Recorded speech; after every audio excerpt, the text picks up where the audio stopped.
अहम खबर से आपको आगाह करें। शुमाली वज़ीरिस्तान में पाक फौज और दहशत गर्दों में फायरिंग का तबादला हुआ है। फायरिंग में 2 दहशत गर्दों को जहन्नुम वासिल कर दिया गया है। फायरिंग के शदीद तबादले में नाइक ज़हीर अब्बास और लांस नाइक मेराजुद्दीन शहीद हो गए।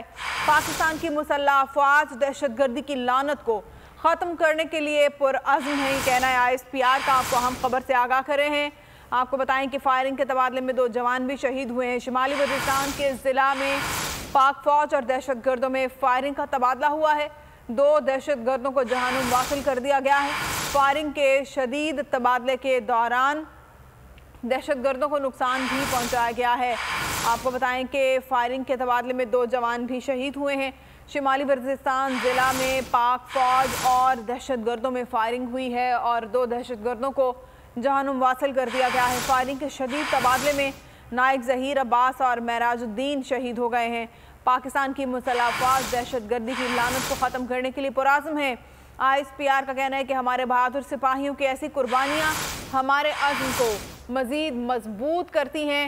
ISPR का कहना है कि इस फायरिंग के तबादले में 2 जवान भी शहीद हुए हैं। लांस नाइक मेराजुद्दीन और नाइक ज़हीर अब्बास इसमें शहीद हो गए। शुमाली वज़ीरिस्तान में पाक फौज और दहशत गर्दों में फायरिंग का तबादला हुआ है, जिसमें 2 दहशत गर्दों को जहन्नुम वासिल कर दिया गया है। इस हमले में 2 जवान भी शहीद हुए हैं। ISPR का कहना है कि हमारे जवानों की ऐसी कुर्बानियाँ हमारे हौसले को मज़ीद बुलंद और मजबूत करती हैं। अहम खबर से आपको आगाह कर रहे हैं कि शुमाली वज़ीरिस्तान में दहशत गर्दों और पाक फौज के दरमियान फायरिंग का तबादला हुआ है। इंतज़ार था ना, चलो इस बार वो करते हैं जो इससे पहले किया ही नहीं। किस्मत की आंखों में आंखें डाल के जीतना होगा। सब में है शेर जैसी राह, जर्रा जर्रा भी हर कंटेस्टेंट को लगेगा पहाड़। लड़खड़ाना नहीं है, खोल दो अपने पंख अगर आसमान छूना है। अबे लग रहा है ये सब पहले भी कहीं सुना है। एंटरटेनमेंट की गारंटी जनाब, क्योंकि यहाँ खेलोगे कूदोगे तो बनोगे नवाब। खुश रहो पाकिस्तान।